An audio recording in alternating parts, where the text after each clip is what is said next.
اے اہل کتاب، تم ابراہیم کے بارے میں کیوں جھگڑتے ہو، حالانکہ تورات اور انجیل ان کے بعد اتری ہیں اور وہ پہلے ہو چکے؟ تو کیا تم عقل نہیں رکھتے؟ دیکھو، ایسی بات میں تو تم نے جھگڑا کیا ہی تھا جس کا تمہیں کچھ علم تھا بھی، مگر ایسی بات میں کیوں جھگڑتے ہو جس کا تم کو کچھ بھی علم نہیں؟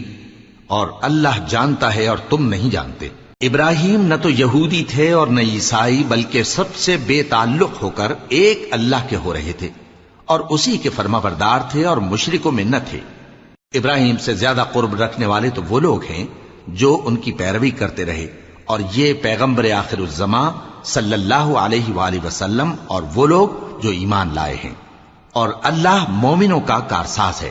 اے اہل اسلام، بعض اہل کتاب اس بات کی خواہش رکھتے ہیں کہ کسی طرح تم کو گمراہ کر دیں، حالانکہ یہ تم کو کیا گمراہ کریں گے، اپنے آپ کو ہی گمراہ کر رہے ہیں اور نہیں جانتے۔